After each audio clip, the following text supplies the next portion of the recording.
आजच्या आमच्या या कार्यक्रमाच्या उत्सवमूर्ती वीर समर्थ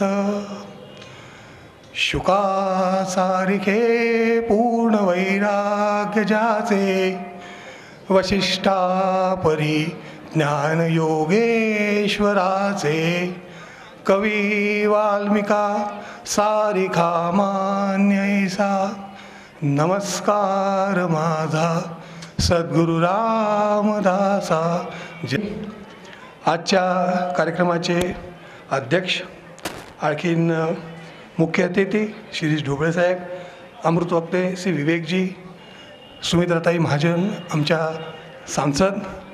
मी आजच्या कार्यक्रमाचे संयोजक श्री मधुकर निरखीवाले यांना विनंती करतो की त्यांनी अतिथींचं पाचारण करावं.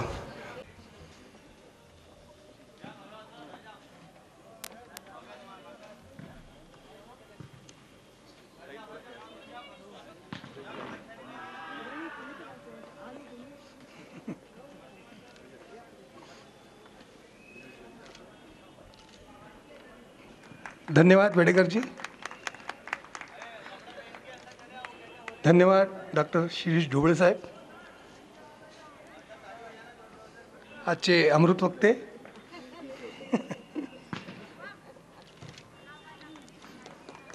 आमच्या ताई.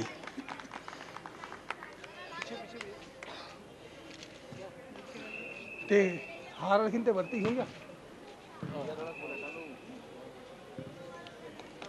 त्यांनी आसन ग्रहण करावे.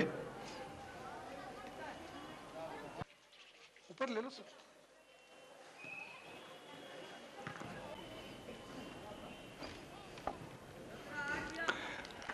आयोजन समितीतर्फे श्री मोहन भोगडे यांना विनंती करतो की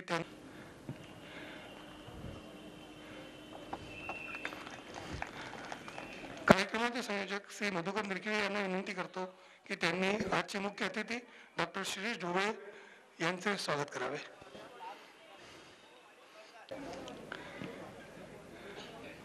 आयोजन समितीतर्फे श्री प्रशांत बडवे यांना विनंती करतो की त्यांनी आजचे मुख्य अतिथी डॉक्टर शिरीष ढोबळे यांचे स्वागत करावे.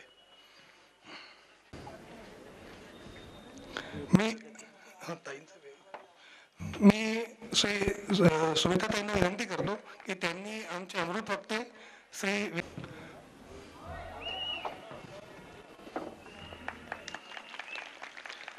आता मी श्री गौतम काळे आणि त्यांच्या सहयोगींना विनंती करतो की त्यांनी मंचावर येऊन आपलं स्वागत भाषण प्रस्तुत करावं.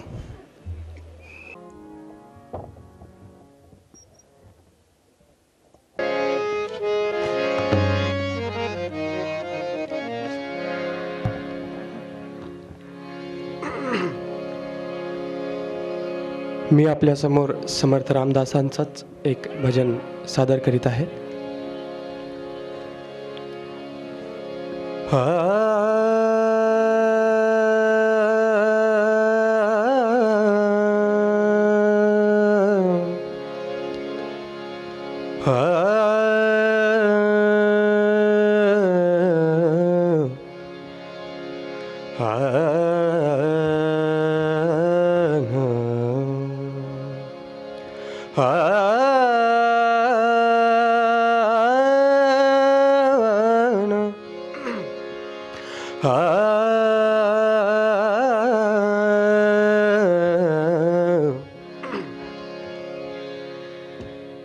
ध्यान लागले रामाचे, ध्यान लागले रामाचे, ध्यान लागले रामाचे, ध्यान लागले रामाचे.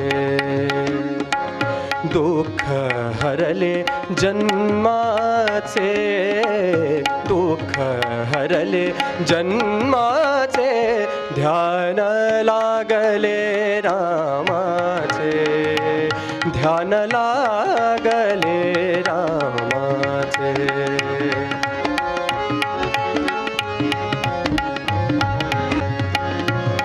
राम पदांभुजावरी, राम पदांभुजावरी, राम राम राम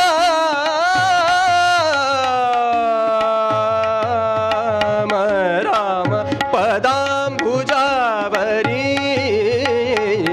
राम पदांबुजावरी वृत्ती गुंथली मधुकरी वृत्ती गुंथली मधुकरी राम बदन मयंकी राम बदन मयंकी चक्षुचकोर झाले सुखी चक्षुचकोर झाले सुखी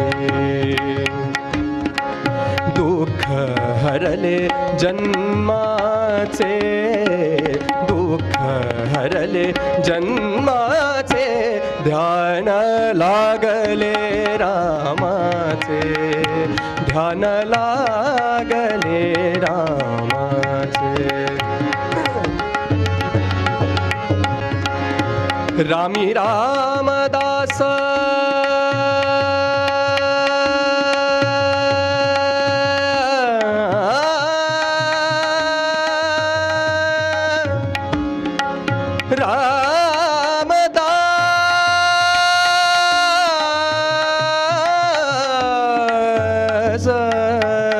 रामदास राम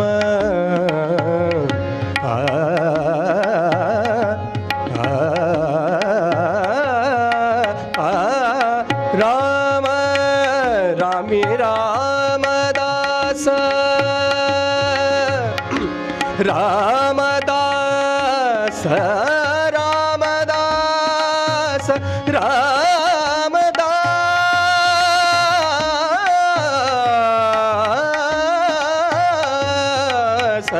रामी रामदास स्वामी प्रकटले अंतरयामी स्वामी प्रकटले अंतरयामी दुःख हरले जन्माचे दुःख हरले जन्माचे दुःख हरले जन्माचे ध्यान लागले रामाचे ध्यान लागले रामाचे ध्यान लागले रामाचे ध्यान लागले रामा लागले रामा लागले रामाचे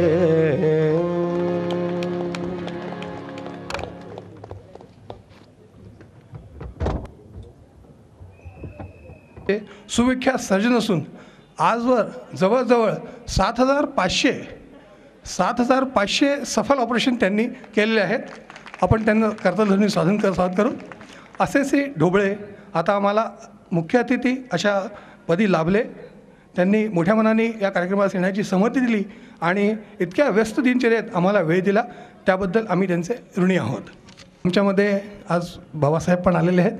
आम्ही स्वतःला गौरवान्वित महसूस करत आहोत. मी मुख्य अतिथी श्री शिरीष ढोबळे यांना 2 शब्द प्रबोधन करण्यासाठी विनंती करतो. मी क्षमा चाहतो. मी आमच्या संरक्षिका सुमित्राताई महाजन यांना विनंती करतो की त्यांनी स्वागत भाषण द्यावे. 2 शब्द ताईंना 2 शब्द.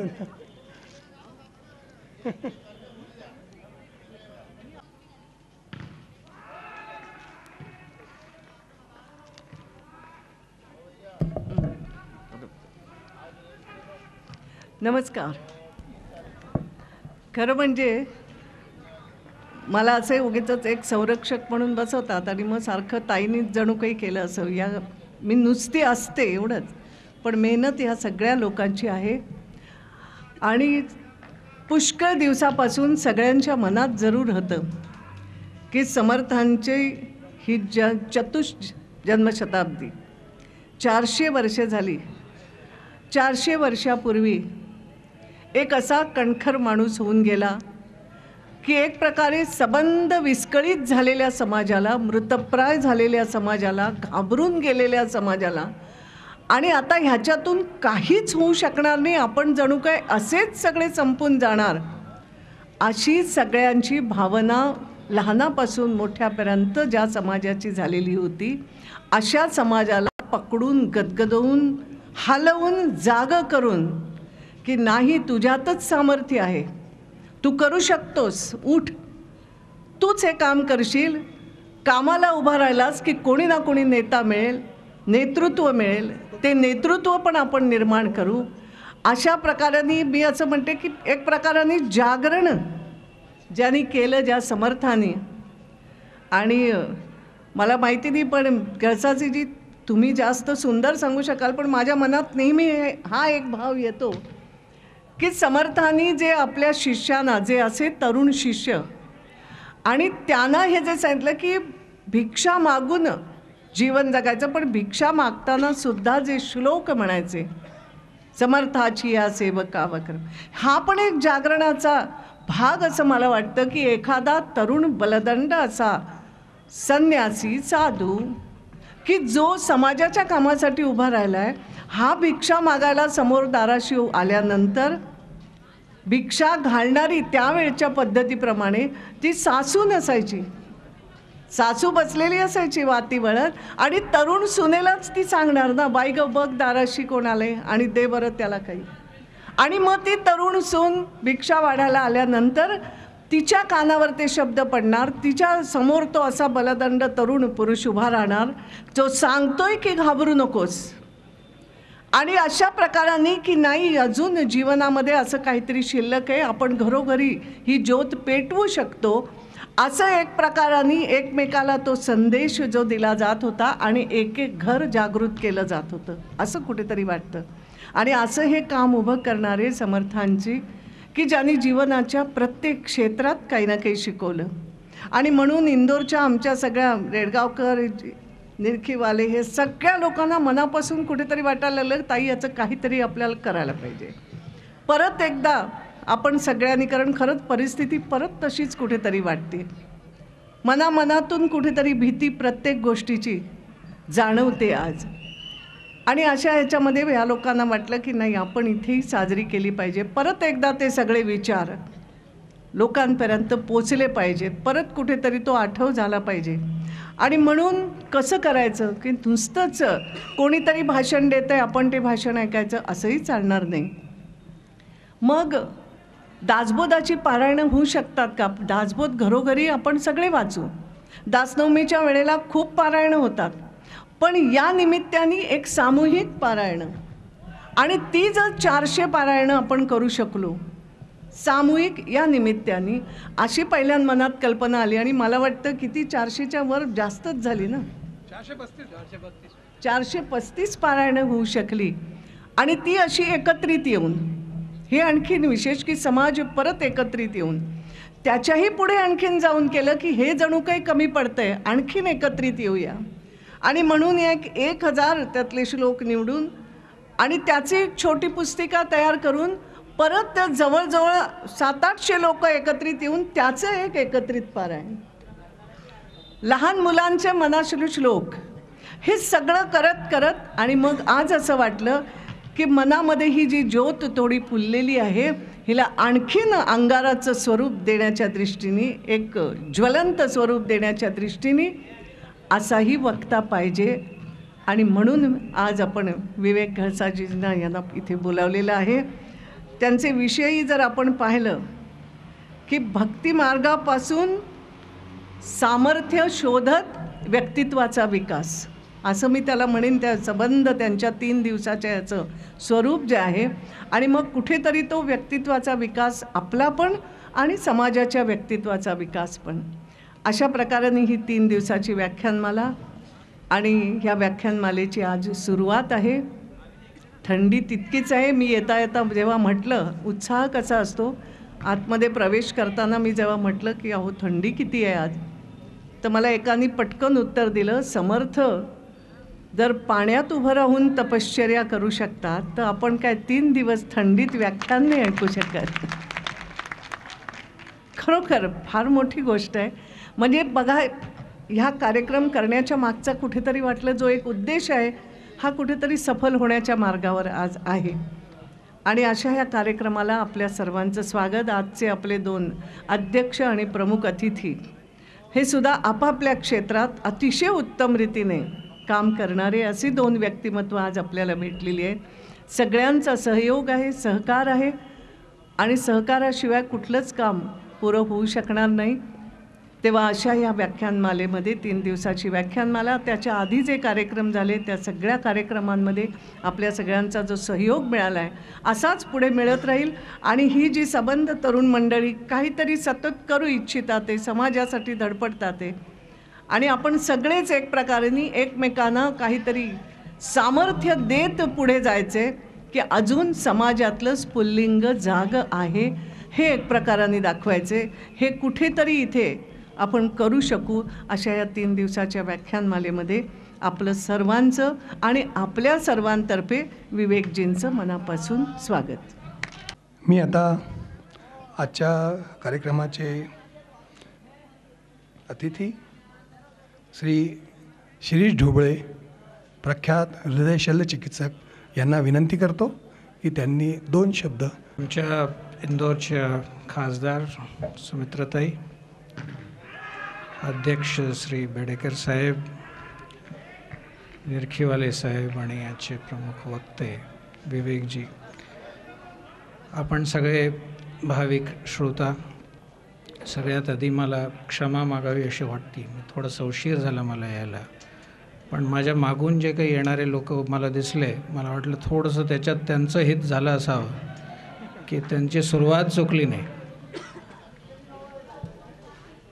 एक क्रिकेटपटू होते इंग्लंडचे, सर्वात आधी म्हणजे पुष्कळ आधी, टेस्ट क्रिकेट सुरू झाल्याच्या आधी, WG ग्रेस म्हणून,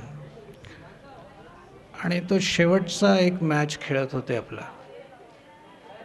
महान खेळपटू होता तो. खूप रेकॉर्ड्स होते, खूप जागतिक रेकॉर्ड्स होते त्यांचे.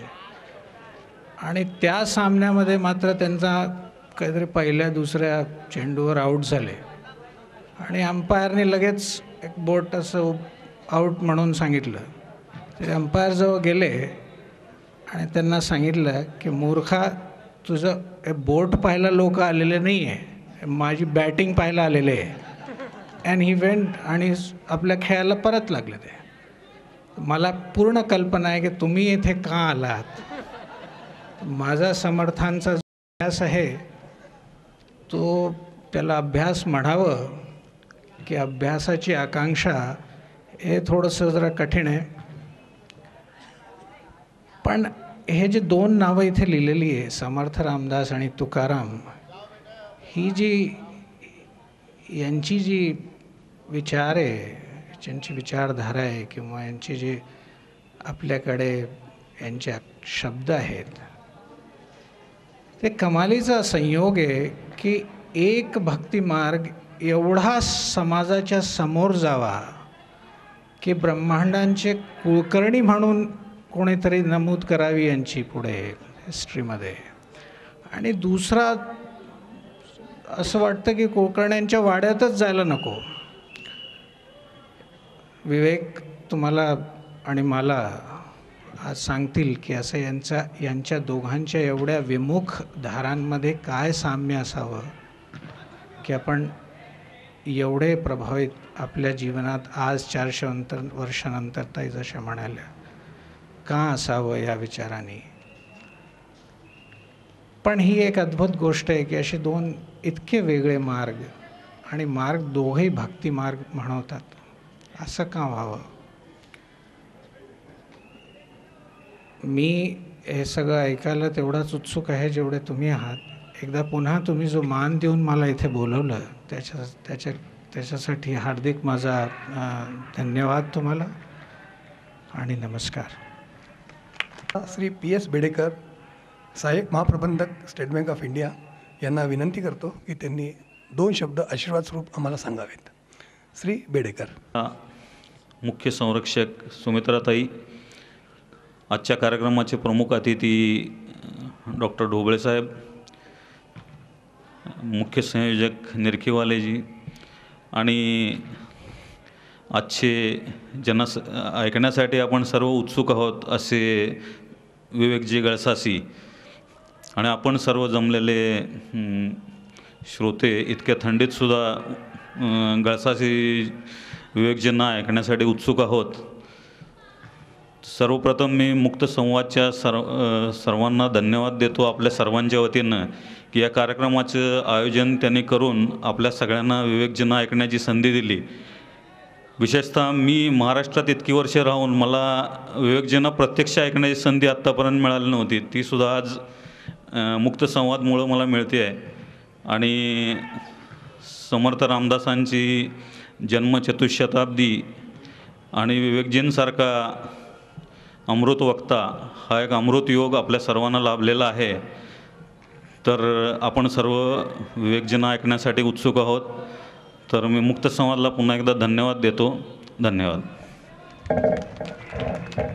धन्यवाद. बेडेकंवाद या संस्थेच्या परिचयाकरता मी सौ मंजुषा रेडगावकर यांना विनंती करतो की त्यांनी येऊन संस्थेचा मुक्त संवाद ही संस्था एका विचाराला धरून सुरू केली गेली.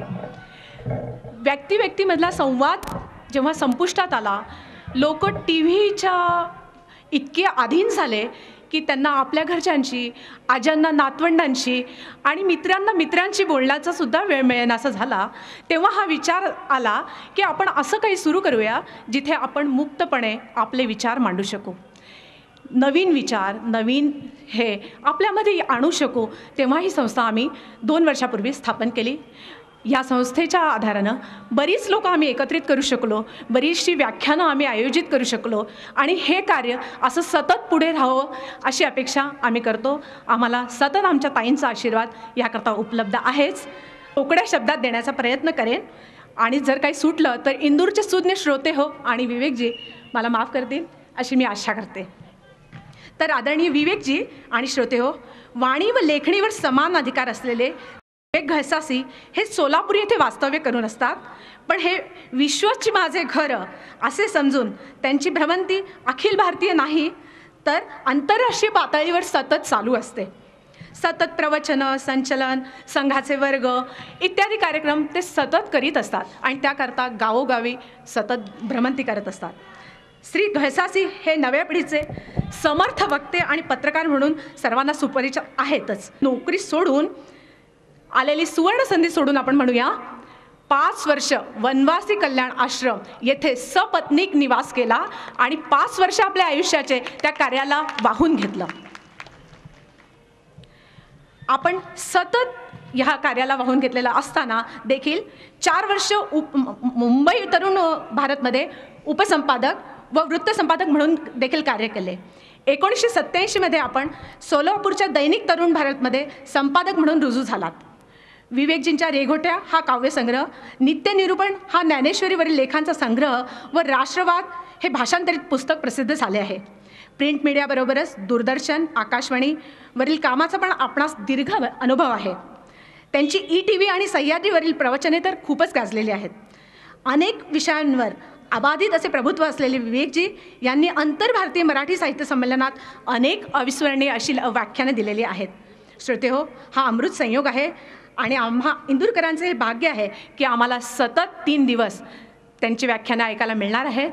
आपण आज ज्या संख्येने उपस्थित आहात त्याच्या चौपट संख्येने उद्या आणि परवा उपस्थित राहाल या आशावादासह मी आपल्या सर्वांची रजा घेते. धन्यवाद. भक्ती मार्गाचे 2 पाईक श्री समर्थ रामदास व संत तुकाराम यांच्या आध्यात्मिक व राष्ट्रनिर्मितीच्या प्रवासाबद्दल प्रकाश टाकण्याकरता श्री विवेकजी यांना विनंती करतो की त्यांनी आपली अमृतवाणी आमच्यापर्यंत पोचवावी. श्री विवेक गळसासीजी, आपण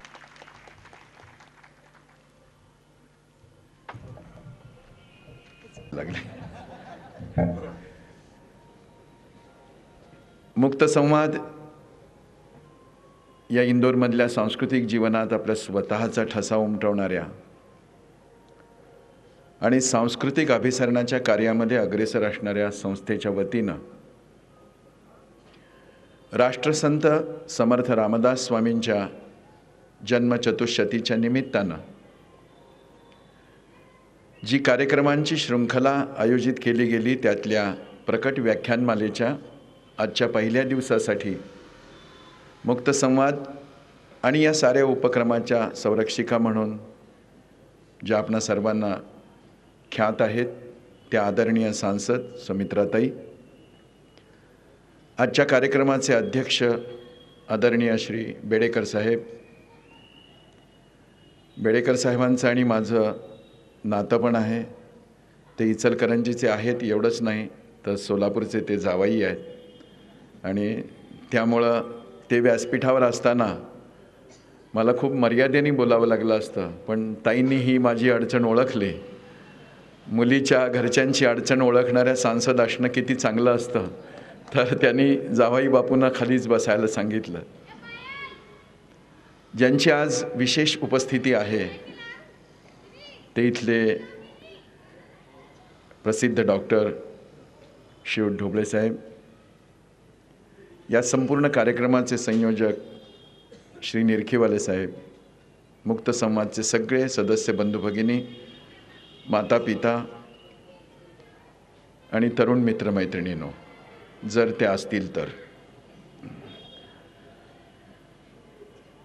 एखादा क्रिकेटपटू अंपायरचं बोट बघायला लोक आले नाहीत हे ओळखू शकतो आणि सांगतो की माझे स्ट्रोक्स बघायला आलेत असं म्हणून डॉक्टरांना आपली सुटका करून घेता आली थोडक्यात भाषण करून. बेडेकर साहेबांनी तर असं सांगितलं की लोक कुणासाठी आलेत हे मला माहिती असल्यामुळं मी कमी बोलणार आहे आणि त्यांनी खरोखरच अगदी थोडक्यात सांगितलं की विवेकजींचं ऐकायला सगळे आले असल्यामुळं मी फक्त शुभेच्छा देऊन खाली बसतो. आता मला वस्तुस्थिती तुम्हाला सांगायला हवी की मला हे माहिती आहे की या थंडीत तुम्ही मला ऐकायला आलेले नाही आहात, तर समर्थ रामदास आणि तुकोबारायांच्या श्रद्धेपोटी प्रेमापोटी आपण आला आहात. आपल्या सगळ्यांमध्ये आज माझ्यासाठी आणखीन एक प्रेरक उपस्थिती आहे, ती श्रद्धेय बाबासाहेबांची. नाना महाराज तराणेकरांनी महाराष्ट्रात, मध्य प्रदेशात आणि देशाच्या विपुल क्षेत्रामध्ये सद्गुरू भक्तीचा महिमा असा काही अंकुरित केला की आजही हजारो घरातून त्रिपदीसह नित्य उपासना करणारे अनेक साधक मला प्रवासात भेटतात. त्या श्रद्धेय बाबासाहेबांना सुद्धा मी अंतःकरणपूर्वक वंदना करतो. इंदूरकरांचं अभिनंदन मला यासाठी करायचं आहे की तुम्ही जे सगळे उपक्रम केलेत, ज्यांचा सुंदर आढावा ताईंनी घेतला, ते जितक्या सहजतेने ताईंनी सांगितलं आणि तुम्ही सहजतेने करून दाखवलं तितकं ते सहज नाही आहे. कारण महाराष्ट्रामध्ये जिथे समर्थांच्या कामाचा प्रभाव नित्य जीवनात जाणवतो, त्या महाराष्ट्रात सुद्धा एका ठिकाणी 400 उपासक बसून दासबोधाचं पारायण झालंय असं माझ्या कानावर तरी नाही आहे. त्यामुळं तुमचं विशेष अभिनंदन की 400 ही संख्या लहान नाही, त्याची 15 दिवस सतत त्याचं पारायण करणं हेही सोपं नाही. त्यानंतर मनाच्या श्लोकांची स्पर्धा झाली, अन्य काही उपक्रम झाले. महाराष्ट्रापासून दूर राहून समर्थांच्या विषयी आपण जे प्रेम व्यक्त केलं त्याच्याविषयी खरोखरच तुमचं अभिनंदन करावं, तुमच्या सगळ्यांची वंदना करावी आणि तुमच्याकडून प्रेरणा घेऊन निदान उरलेल्या काळात तरी महाराष्ट्रात असं काही करता येतं का याचा प्रयत्न करावा असं माझ्या मनामध्ये येऊन गेलं. पण यातली गंमतही अशी आहे की घरापासून दूर राहिल्यावर घरच्या संस्काराची जास्त ओढ लागते माणसाला. आता इथून मी 10 दिवसासाठी दिल्लीमध्ये चाललो आहे आणि दिल्लीतल्या मराठी बांधवांनी सुद्धा समर्थांवर असेच कार्यक्रम केलेले आहेत. आणि ताईंना कदाचित कल्पना असेल तर शिवराज पाटलांनी दासबोधाचं इंग्रजीत भाषांतर केलं आहे. कदाचित त्यातल्या काही भागाचं प्रकाशन विमोचन दिल्लीमध्ये ह्या 10 दिवसात होईल. बाहेर गेलेल्या माणसाला आपल्या आईची, आईच्या संस्कारांची एक स्वाभाविक ओढ असते, तशी ओढ महाराष्ट्राबाहेर सकल संत साहित्याविषयी आहे आणि त्याचाच एक सुंदर उद्गार इंदोर शहरामध्ये झाला. त्यातली ही एक कडी आज आपण सुरू करतो आहोत. आज, उद्या आणि परवा 3 दिवस समर्थ विचारांना केंद्रीभूत ठेवून 3 वेगवेगळ्या पैलूंनी या विषयाकडे जात असताना यातलं एक सुंदर सूत्र ही ताईंनी आपल्यासमोर ठेवलं आणि एक वक्ता म्हणून माझ्या मनामध्ये तेच आहे. समर्थ रामदास आणि जगद्गुरू तुकाराम महाराज या दोघांच्याही अवतरणाला 400 वर्ष पूर्ण झालेली आहेत. असं म्हटलं जातं की एखादा महापुरुष एखाद्या समाजामध्ये जन्माला यायचा असेल तर त्या समाजाची अनेक पिढ्यांची पुण्याई फलित होत असते. अनेक पिढ्या जेव्हा पुण्याचा संचय करतात तेव्हा एखादा महात्मा जन्माला येतो. समर्थांच्या तोडीचा, तुकोबारायांच्या तोडीचा किंवा छत्रपती शिवाजी महाराजांच्या तोडीचा. म्हणजे एक महात्मा जर आपल्या समाजामध्ये जन्मायचा असेल तर त्या समाजाला अनेक पिढ्यांचं तप करावं लागतं. तेव्हा कुठे जाऊन ती समाजाची कूस अशी उजवते की शतकानुशतकं आपल्या व्यक्तित्वाचा, कृतीचा आणि उक्तीचा असर या समाजावरती ठेवून जाणारा एखादा लोकोत्तर महापुरुष जन्माला येतो. पण मराठी कूस इतकी भाग्यवान, श्रीम माटेंनी याचं फार सुंदर वर्णन केलं आहे. आणि ते वर्णन करताना असं म्हणतात की महाराष्ट्राची कूस इतकी भाग्याची की एकावेळी 3 महापुरुष महाराष्ट्रामध्ये जन्माला आले. एक औरंगाबादजवळ जाममध्ये ठोसरांच्या घरात नारायणाच्या रूपानं म्हणजे समर्थ रामदासांच्या रूपानं, एक इंद्रायणी काठी देहूला मोऱ्यांच्या घरात तुकोबा बोल्लोबा मोरे या नावानं म्हणजे तुकोबारायांच्या रूपानं, आणि दुसरा शहाजीराजांच्या घरामध्ये शिवाजीच्या रूपानं. माटे मास्तरांनी फार सुंदर शब्द वापरला यासाठी की शिवराय, तुकोबाराय आणि समर्थ ही मराठी मनाची अशी तेजस्वी स्फुरणं आहेत की जी संपूर्ण राष्ट्रजीवनाच्या तात्विक चिंतनाचं अधिष्ठान ठरू शकतात शतकानुशतकं. अशी 3 स्फुरणं एकावेळी या समाजाने या संपूर्ण देशाच्या निर्मितीसाठी द्यावीत, हे मराठी माणूस म्हणून सुद्धा आपल्याला अतिशय भूषणाचं, आनंदाचं, अभिमानाचं आणि गौरवाचं लक्षण आहे. एकाच वेळी या तिघांचा जन्म व्हावा या पाठीमागे काय हेतू आहे, काय रचना आहे, नियतीची काय संकल्पना आहे. आता डॉक्टर साहेबांनी सांगितल्याप्रमाणे वरपांगी या तिघांच्याही धारा तशा वेगवेगळ्या दिसत आहेत. या विषयामध्ये जरी 2 संतांचा उल्लेख केला असला तरी एका महंताला न घेता हा विषय मला पूर्ण करता येणार नाही, म्हणून मी शिवाजी महाराजांना सुद्धा याच्यामध्ये घेतो आहे. कारण का या तिघांना एकत्रित पाहण्यानीच तिघही आपल्याला चटकन समजायला लागतात. असं म्हटलं जातं की जन्माला आल्यानंतर परिस्थिती बघून जो आपल्या जीवनाचं ध्येय ठरवतो त्याला ज्ञानी म्हणावं. त्याला कळतं की आपण जिथे जन्माला आलोय, परिस्थिती काय आहे, वातावरण काय आहे, आपल्या समाजासमोरची, व्यक्ती जीवनासमोरची आव्हानं कोणती आहेत, आणि मग ह्या सगळ्याचं आकलन करून त्याला एक परिपक्व भान येतं. त्यातून तो आपल्या जगण्याचा एक उद्देश निश्चित करतो. त्याला ज्ञानी म्हणावं. जो जन्माला येतो, परिस्थिती पाहतो, दैन्य विघटना दिसे सभोवती, मनात सलते हे शल्य, असं शल्य त्याला जाणवत असतं. पण या सगळ्याच अवहेलनेकडे, समाजाच्या दुरवस्थेकडे तो हताशपणे पाहत असतो किंवा कधीकधी त्याला आपल्या अवतीभोवतीचं वातावरण किती विपरीत झालंय याची जाणीवसुद्धा नसते. तो जन्माला येतो, आहे त्या परिस्थितीमध्ये जगतो आणि ज्या दिवशी जीवन संपतं त्या दिवशी मरून जातो. त्याला अज्ञानी जीव म्हणावं असं शास्त्रांनी सांगितलं. एक जन्माला आल्यानंतर ध्येयाची निश्चिती करतो तो ज्ञानी आहे. एक जन्माला आल्यानंतरही ज्याला ध्येय गवसत नाही तो अज्ञानी आहे.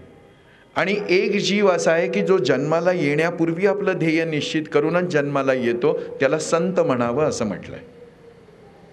त्याला माहिती आहे की मी कशासाठी जन्म घेणार आहे.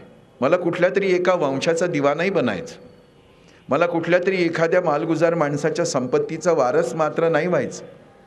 त्यापेक्षा काहीतरी एका वेगळ्या उद्देशाने मी माझ्या इच्छेने जन्माला येतो आहे. मी काही ना काहीतरी भूमिका घेऊन जन्माला जातो आहे, ज्याला आपण सामान्यतः अवतार असा शब्द वापरतो. अशी आपल्या जीवनाची ध्येय निश्चिती करून जे जन्माला येतात ते संत असतात. आणि समर्थ रामदास आणि तुकोबाराय या श्रेणीचे संत आहेत.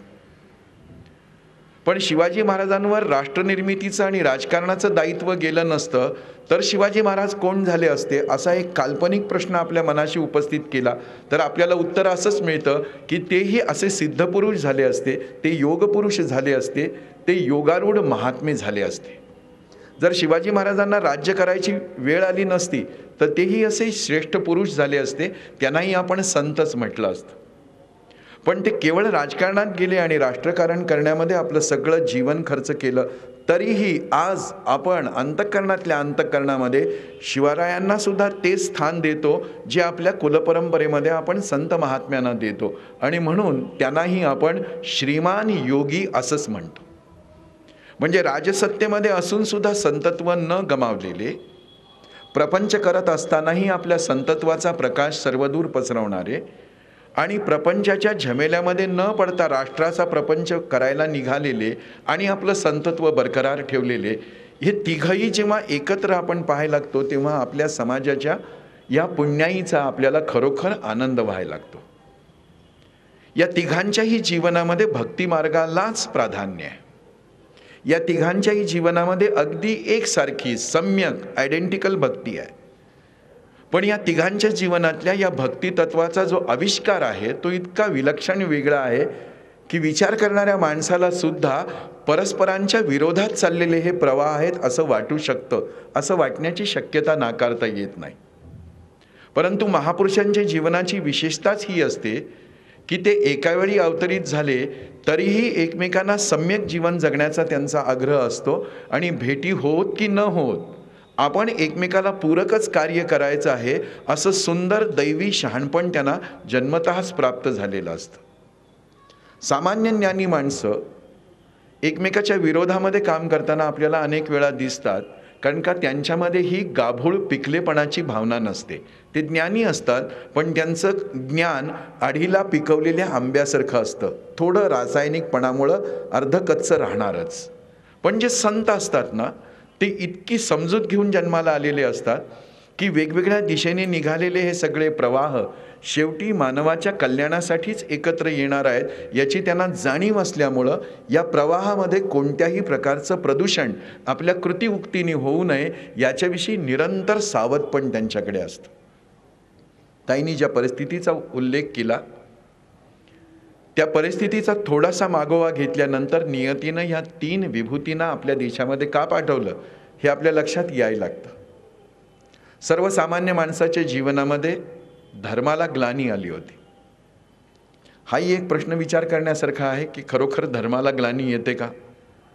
ज्याला ग्लानी येऊ शकते ते तत्व धर्म असतं का? आणि मग धर्माला जर ग्लानी येण्याची शक्यता असेल तर धर्म पुन्हा एकदा ताजा तवाना करून मांडणारे जे लोक असतात तो जुना धर्म मांडत असतात की एक नवा धर्म जुन्या धर्माच्या आधाराने प्रस्तुत करत असतात. धर्माला जर ग्लानी येत असेल तर धर्म ईश्वर निर्मित आहे का? आणि जर तो ईश्वर निर्मित नसेल तर धर्मामध्ये हळूहळू कार्पण्यता का येते, रिजिडिटी का येते, एकमेकाचं रक्त पिण्याची भावना का निर्माण होते की तो धर्म नसतो आणि धर्माचा आभास असतो? हे सगळे तत्त्वज्ञानासाठीचे प्रश्न आहेत, आपण त्यांच्यासाठी सोडून देऊयात. तर ही ढोबळ अर्थाने हा शब्द आपण वापरूयात की धर्माला ग्लानी आली होती. ही जी धर्माला ग्लानी आली आहे ती दोन्ही अंगाने आली होती. एक धर्म ज्यांच्याकडून प्रकट होतो आहे, धर्माचं ज्ञान ज्यांच्याकडून समाजाला मिळतं आहे, असे सगळे तत्कालीन धर्माचार्य मोठ्या प्रमाणावरती पोटार्थी झाले होते. कलियुगामध्ये पोटासाठी संत झाले आहेत असा तुकोबारायांचा अनुभवच आहे. त्यांनी तो आपल्या अभंगामध्ये सांगितला आहे की कलियुगातलं हे सगळं कवित्व आणि संतत्व कशासाठी आहे की हे करंट एक कथा विकून जगतायत. तुकाराम महाराजांनी त्याच्यावर परखड प्रहार केला आहे. पण जे धर्म सांगत होते त्यांचं संपूर्ण धार्मिक प्रबोधन हे स्वतःचं दुकान चालावं यासाठी होतं. आणि त्यामुळं धर्म सांगायच्या ऐवजी धर्माच्या अंगाला चिटकून राहिलेली कर्मकांडाची कालबाह्य बाणगुळच ते सांगत चालले होते. आणि खेदाची गोष्ट, दुःखाची गोष्ट अशी आहे की विज्ञानाच्या आणि भौतिकतेच्या अंगावर जेवढे आपण विकसित होत चाललो आहोत तेवढा शुद्ध धर्म समजून घ्यायच्या ऐवजी ही बाणगुळच अधिक निष्ठेने आपण वर्तमानातही जपायला लागलो आहोत. आपल्या समोर येण्यापूर्वी मी एका दूरचित्रवाणीवरती बातमी पाहत होतो. मूळ स्वभाव जात नाही असं म्हणतात, तसं संध्याकाळी बातम्या नाही पाहिल्या तर आपली संध्याकाळ वाया गेली असं बरेच संप्रदाय असतात. संध्याकाळ कशामुळं वाया गेली असं प्रत्येकाचं वाटणं वेगवेगळं असतं. मला बातम्या पाहण्यापुरताच दुःख किंवा सुखाचा अनुभव येतो. मी बातमी पाहत होतो आणि सगळ्यात गतिमान असलेल्या त्या वाहिनीवरती मी ती बातमी पाहत होतो. सर्वश्रेष्ठ असलेली ती वाहिनी पाहत होतो आणि त्याच्यावरती एका महिन्यात येणाऱ्या 2 ग्रहणांविषयी कोणी एक ज्योतिषाचार्य चर्चा करत होते. आत्ता येत्या काळामध्ये सूर्यग्रहण आणि चंद्रग्रहण आहे अशी एक बातमी आहे. पंचांगातही तसा उल्लेख आहे. पण माझ्यासारख्या एका विद्यार्थ्याला ग्रहण नसलेले दिवसच शोधून काढावे लागतात वर्तमानात चंद्र आणि सूर्यांच्या बाबतीत. कारण का 365 दिवस इथे ज्ञानसूर्याला ग्रहण लागलेलंच आहे आणि प्रेमचंद्र अंधारातच बुडालेला आहे. इथे चंद्र आणि सूर्य ग्रहणग्रस्त नाहीत, तो दिवस परवाचा मानला पाहिजे आपण. आणि त्याच्यावरती चर्चा चालली होती आणि राशीवार तो त्याचं फल, त्याचा परिणाम आणि त्याचे उपाय सांगत होता. आणि ऐकताना मला गंमत अशी वाटत होती की सूर्याला लागलेल्या ग्रहणाचे दुष्परिणाम होऊ नयेत म्हणून उडीद, तांदूळ, गहू, गूळ, दूध अशी दानं द्यावीत असं त्यांनी म्हटलं. या ग्रहणाचा आपल्यावर काय परिणाम होणार आहे याच्याविषयी चाललं होतं. आणि अशा स्वरूपाच्या कार्यक्रमामध्ये आज सुदैवाने तो फोन इन प्रोग्रॅम नव्हता. नाहीतर ठिकठिकाणून देशातून लोक अशा ज्योतिषांना प्रश्न विचारत असतात की माझ्या राशीत अमका ग्रह अमक्या ठिकाणी आहे तर माझं काय होणार आहे, आणि त्याच्यावरती ते तोडगेही सांगत असतात. आज जर ही स्थिती आहे तर धर्माची सारी सत्ता ज्यांच्या हातामध्ये केंद्रित झाली होती आणि वेद उपनिषदांशी ज्यांचा दुरान्वयानेही संबंध राहिला नव्हता अशा तथाकथित धर्माचार्यांनी धर्माच्या नावावर 400 वर्षापूर्वी या देशातल्या सामान्य माणसाचं किती शोषण केलं असेल हे आपण समजून घेऊ शकतो. मी दाखला यासाठी देतो आहे की 21व्या शतकाची मिजाज आहे आपल्याला, पण या 21व्या शतकात सुद्धा दूरस्थ असलेल्या ग्रहगोलांचा आपल्यावर काय परिणाम होणार आहे यामुळं भयभीत होणारी सुशिक्षित माणसं जेव्हा मी बघतो तेव्हा तुकोबारायांच्या समोर, समर्थांच्या समोर आणि शिवरायांच्या समोर काय आव्हानं आपल्या समाजात निर्माण झाली असतील याचा अंदाज घ्यायला लागतो. तुकारामांच्या काळामध्ये सगळे धर्माचार्य अशा पद्धतीनं पोटासाठी जगतायत. समर्थांनी तर सांगितलं की केवळ धर्माचार्यांनीच आपला धर्म सोडला होता अशातला भाग नाही, तर वैश्य भेसळ करतायत, क्षुद्र सेवा सोडून बाकीच्या गोष्टी करतायत, ब्राह्मणांना ब्राह्मण्य कळत नाही आहे आणि क्षत्रियांना क्षात्रधर्माचं महत्त्व कळत नाही आहे. ब्राह्मण करती दोम दोम समर्थांनी शब्द वापरला आणि क्षत्रियांना त्यांनी उपदेश केला आहे की ज्याला राष्ट्रकार्यामध्ये आपला जीव समर्पित करायची भीती वाटते त्यांनी पोट भरण्यासाठी क्षात्रवृत्ती सोडून काहीही करावं, हमाली करावी.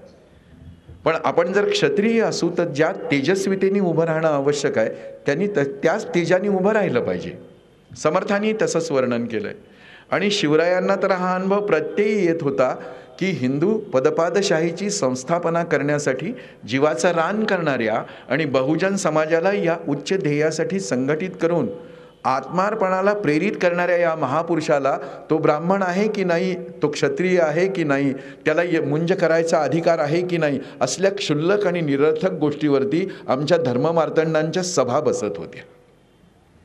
स्वजातीय असणारे लोक विरोध करत होते आणि परधर्मामध्ये गेलेल्या माणसाला स्वधर्मामध्ये घेता येत नाही म्हणून स्वधर्मीय विद्वानही बोलत होते आणि धर्मपंडितही बोलत होते.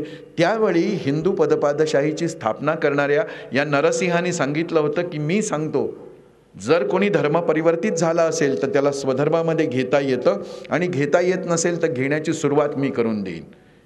काय हे सगळं त्यांना म्हणावं लागलं इतकं जोरदार, इतक्या ठोसपणे? कारण का त्यावेळची सारी धर्मसत्ता अशा पद्धतीनं विकलांग झाली होती, म्हणजे ग्लानिर्भवत झाली होती. एका बाजूनी धर्मसत्तेची ही अवस्था आहे तर त्याचवेळी राजव्यवस्था जी इथली होती ती तर रोज बदलत होती. म्हणजे असं म्हटलं जातं की इंग्लंडच्या राजवाड्यावरचे गार्ड्स 11 तासांनी बदलतात, त्याचबरोबर फ्रान्समधलं सरकार 11 तासांनी बदलतं म्हणे. एकेकाळी असं म्हटलं जायचं. तीच अवस्था महाराष्ट्रामध्ये होती. कधी ही सल्तनत, कधी ही सल्तनत, कधी तो बादशाह, कधी हा आदिलशाह, कधी तो निजामशाह. आणि रयतेला कळेनासच झालं होतं की आम्ही कुणाच्या आश्रयाने राहतो आहोत. आमचा धनी कोण, आमचा तारणहार कोण? कालपर्यंत ज्याच्या पाठीशी उभा होतो तो आज विजापूरच्या दरबारामध्ये आहे, आज विजापूरच्या दरबारामध्ये आहे, तो उद्याच्याला निजामाच्या दरबारामध्ये जाऊन उभा राहतो आहे. आम्ही कुणासाठी काय आणि किती सोसायचं? संभ्रमित झालेली जनता होती.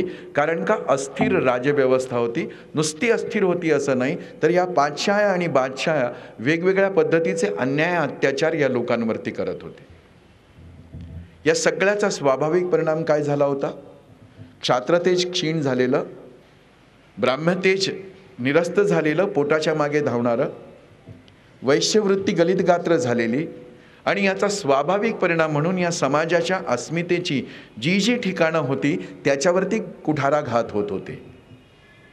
तीर्थक्षेत्र भ्रष्ट झाली होती, देवालये उद्ध्वस्त झाली होती, किती गुजरिणी ब्राह्मणी भ्रष्ट झाल्या, घराघरातून स्त्रियांना पळवून नेलं जात होतं, बलात्कार केले जात होते, त्यांच्यावरती अन्याय अत्याचार निरंतर होत होते. आणि हताशपणे समाज हे सगळं दृश्य बघत होता.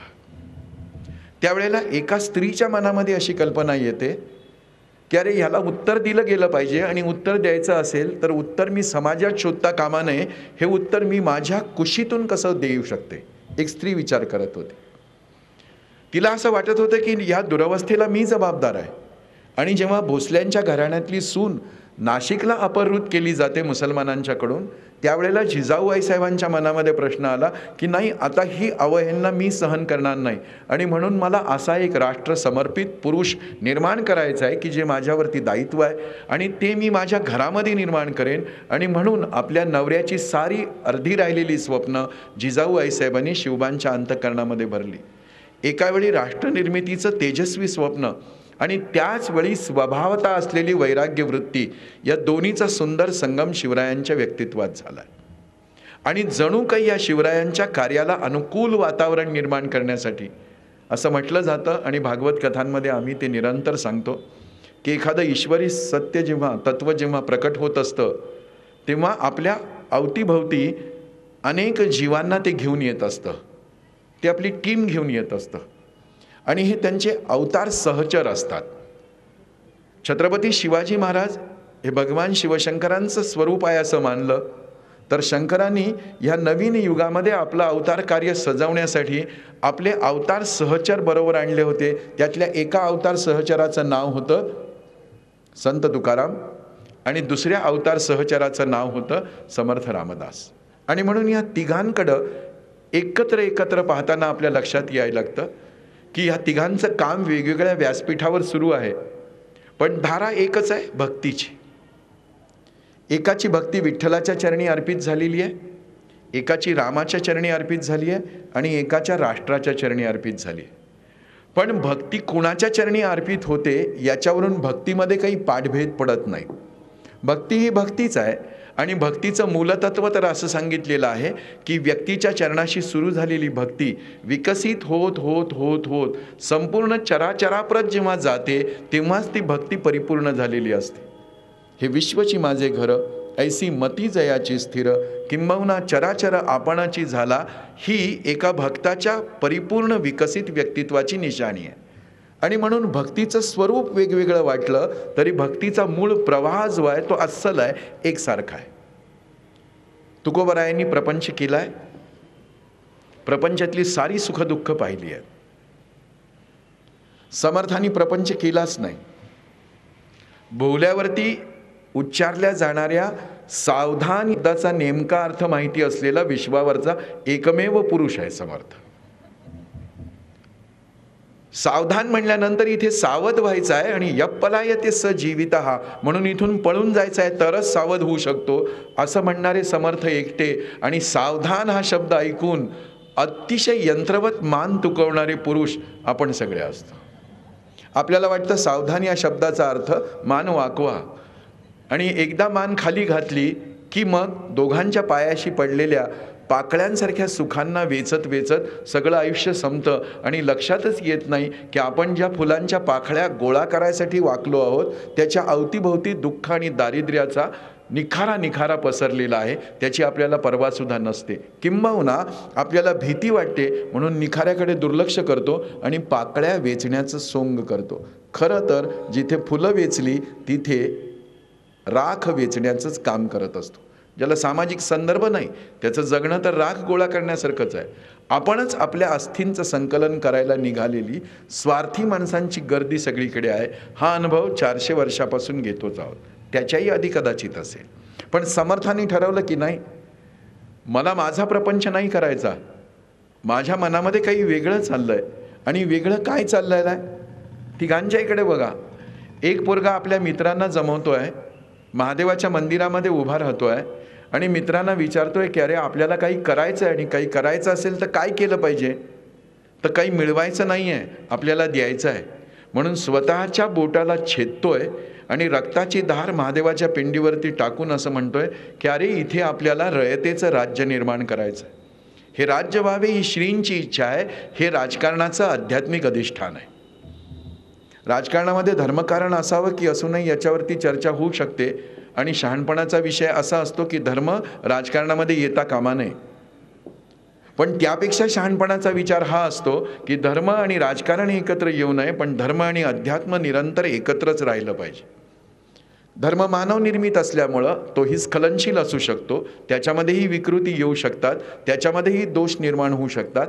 आणि असे सगळे दोष अनायसे राजकारणामध्येही जाऊ शकतात. म्हणून धर्म आणि राजकारण थोडं दूर राहिलं तरी चालेल, पण अध्यात्म आणि राजकारण मात्र निरंतर एकत्र असलं पाहिजे. शिवरायांनी रोहिडेश्वरावर घेतलेली प्रतिज्ञा आणि त्याचा एक अस्फुट प्रतिध्वनी आपल्याला नंतर ऐकायला आला नाशिक जिल्ह्यात भगूरला सावरकरांच्या घरात. म्हणजे इतिहासामधले हे प्रतिध्वनीसुद्धा, प्रतिबिंबसुद्धा, रिफ्लेक्शनसुद्धा किंवा रिपिटेशनसुद्धा इतकी सुंदर आहेत समजून घेण्यासारखी. तिकडे शहाजीराजे भोसलेंचा मुलगा शपथ घेतोय की हे राज्य व्हावं ही श्रींची इच्छा आहे आणि हे राज्य निर्माण करायचं आहे. वय वर्ष 12, वय वर्ष 13. आणि अवतीभोवती कोण आहे?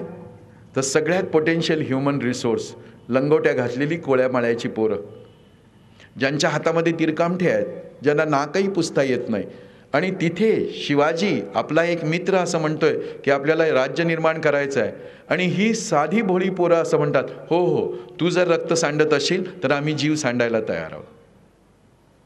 आणि त्याचाच प्रतिध्वनी भगूरला ऐकायला येतो. 14 वर्षाचा पोरगा, दामोदर सावरकरांच्या पोटी जन्माला आलेला, विनायक नावाने प्रसिद्ध असलेला, तो भगवतीच्या समोर उभा राहतोय आणि म्हणतोय की चाफेकरांचं उरलेलं काम कोण करेल?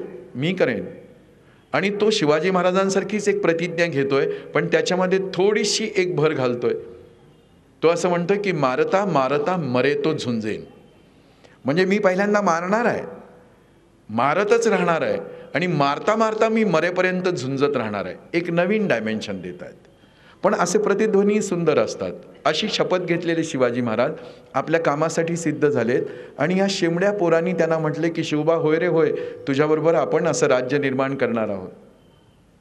आणि इथे नियती सगळ्या विश्वासाठी एक साक्षात्कारी क्षण निर्माण करते की जेव्हा संकल्प सत्य असतो तेव्हा त्याचं पूर्ण करण्याची जबाबदारी नारायणावर असते. संकल्प करतानाच माझ्याभोवती सगळी साधनं सुरक्षितपणे उपलब्ध असतील, पाहिजे तेवढी उपलब्ध असतील, आणि मग मी संकल्प सोडेन, असा संकल्प फक्त पंक्तीच्या वेळी जेवताना सोडता येतो. पानं वाढलेली आहेत आणि यजमान संकल्प सोडतायत. पण ज्यांना राष्ट्र निर्माण करायचं असतं आणि नियतीची, मनुष्यता निर्माण करण्याची भूक भागवायची असते, ती आत्मसमर्पणाची पंगत मांडायला उभा असणारा पुरुष माझ्या अवतीभोवती साधनं काय आहेत याचा विचार करत नाही. कारण का त्याला एका दिव्य संसाराने बाहेर आपल्याला खेचलेलं असतं. सामान्य संसारापेक्षा वेगळा संसार तिघांचाही. आणि मग तो विचार करतोय की मला राज्य निर्माण करायचं आहे, आणि पोरं हो म्हणतात. आणि इतिहास साक्षी आहे की राज्य निर्माण होतं. मग ह्या राज्य निर्मितीसाठी अनुकूलता निर्माण करायची आहे तर नुसत्या कृष्णाने गोकुळ निर्माण होत नाही, गोपींची आवश्यकता असते. आणि मग हा गोपीभाव समाजात निर्माण करायचा तर भक्तीचं आणखीन एक रूप प्रकट व्हावं लागतं, जे वैराग्याच्या माध्यमातून तुकाराम बोल्लोबा मोरे या देहूच्या सावकाराच्या घरात जन्माला आलेल्या आणि जगद्गुरू पदापर्यंत गेलेल्या एका वाण्याने निर्माण करून दाखवलं. प्रपंच केला. पण प्रपंच कसा केला? तुकाराम महाराजांच्या व्यक्तित्वाची विशेषता अशी की आपण संसारातल्या दुःखाने रडतो, आमचे तुकोबाराय संसारातल्या सुखाने रडतात. आणि संसारातली सुखसुद्धा काय होती? फार लवकर आई वडील गेले, मोठ्या भावाने संन्यास घेतला, त्याची जबाबदारी प्रपंचाची, व्यवसायाची, शेतीवाडीची तुकोबारायांवर येऊन पडली. आणि मग आपल्या प्रपंचाचा हा सगळा भार खांद्यावरती घेत असताना निसर्ग प्रतिकूल होत गेला, वारंवार दुष्काळ पडत गेले. आणि आपलं दुकान चालवणाऱ्या, शेतीवाडी चालवणाऱ्या, सावकारी चालवणाऱ्या तुकाराम महाराजांनी एकदा हिशोबाच्या वह्या पाहिल्या. अनेकांच्याकडून येणं होतं, अनेकांना कर्ज दिलं गेले होती, त्याची परतफेड झाली नव्हती. आणि ते सभोवार पाहत होते की दुष्काळाने सगळी जनता भरडली जाते. आजवर कथाकारांनी, प्रवचनकारांनी, कीर्तनकारांनी तुकाराम महाराजांच्या अभंगाची वही देहूच्या इंद्रायणीतून सुरक्षित सुखरूप परत आली याचं कौतुकभरं वर्णन करता करता एक एक प्रवचनाचा दिवस खर्च केला. धन्य आहेत ते प्रवचनकार आणि सत्य घटनाही तशीच धन्यतेची आहे. पण सांगायला काय हवं होतं आणि आजवर ते सांगितलं गेलं नाही तर इथं पुढं जाऊन सांगायला काय पाहिजे होतं. तर तुकोबारायांच्या अभंगाच्या वह्या सुरक्षित राहणारच होत्या. अभंग होते ते, भंग कसे पावतील. पण तुकोबारायांची विशेषता ही नव्हती की एक चमत्कार झाला आणि वॉटरप्रूफ कागदावरचे अभंग जसेच्या तसे बाहेर आले. ही गोष्ट तर आता पुरे झाली सांगणं. ही गोष्ट सांगितली गेली पाहिजे की पिढी दर पिढ्या हिशोबाच्या चोपड्या तुकाराम महाराजांनी आपल्या हाताने इंद्रायणीत बुडवल्या आणि त्या कायमच्या बुडवून टाकल्या. कारण का त्यांच्या मनामध्ये हाच भाव होता की इतका दुष्काळ असताना, आसमानी आणि सुलतानी या रयतेवरती कोसळत असताना मी हा हिशोब लोकांना दाखवावा आणि लोकांच्याकडची येणीच वसूल करावीत, हा काही योग्य विचार नाही. म्हणून ही इच्छाच व्हायला नको म्हणून आपल्या हिशोबाच्या वह्या जो पहिल्यांदा बुडवतो तो प्रपंचामधल्या वैराग्याचा संस्कार स्वतःवरती करून घेतो. आम्ही तर वैराग्याच्या गोष्टी करतो आणि सगळ्या प्रवचनाच्या तारखा वारंवार तपासून बघतो. आम्ही तर कीर्तनाच्या तारखा तपासून बघतो आणि कुठं गेल्यानंतर आम्हाला कोणकोणत्या पद्धतीनं प्राप्ती होणार आहे याचा अंदाज बांधतो आणि मग तारखा शिल्लक आहेत की नाहीच सांगतो. असं वैराग्य लोकांच्या रंजनाचा विषय होतं, ते त्यांच्या भजनाचा विषय होत नाही. तो संस्कारही करू शकत नाही. आणि तुकोबारायांनी पहिली गोष्ट केली की हिशोबाच्या वह्या बुडवून टाकल्या. तुकाराम महाराजांचा व्यवसाय नाही बुडला, त्यांनी व्यवसाय स्वतःच्या हाताने बंद केला. कोणी दोन पायली ज्वारी मागायला यायचं, तांदूळ मागायला यायचं आणि तुकाराम महाराज म्हणायचे तुझ्या घरामध्ये खाणारी तोंड 10 आहेत रे आणि तू इतकीशी ज्वारी बाजरी घेऊन काय करशील, तू आणखीन थोडी जास्त घेऊन जा. त्यांना माहिती आहे की हा याच ज्वारी बाजरीचे पैसे देणार नाही, याच तांदळाचे पैसे देणार नाही. आणि हा असा वाणी होता. तो म्हणत होता की तुझी झोळी जितकी भरणं आवश्यक आहे तितकी मी भरणार आहे, माझं कोठार कोणाच्या कामासाठी आहे. पण असं करता करता जेव्हा सगळं स्वतःजवळचं देऊन झालं तेव्हा तुकाराम महाराजांच्या घराची परिस्थिती काय होती. महाराज असं लिहित आहेत की बायकोच्या पोटी जन्माला आलेलं तान्हं पोर बायकोच्या स्तनांना लुचायचा प्रयत्न करतंय, आईला प्यायचा प्रयत्न करतंय आणि आईच्या पोटातच गोळाभर अन्न नसल्यामुळं तिला थेंबर दूध येत नाही. 2 चौ दिशी मिळे अन्न भाजी पान भक्षिती. 2-4 दिवसातून अन्न खायला मिळतं आहे, एरवी भाजीची पानं खाऊनच पोट भरायचं. असा प्रपंच ज्यांच्या मागे लागला. बाईल कर्कशा आहे, त्याबद्दलही देवाचे आभार मानतायत तुकोबाराय की बरे केले देवा, बाईल कर्कशा केलीस, त्यामुळं संसारात माझं मन जास्त अडकत नाही आहे.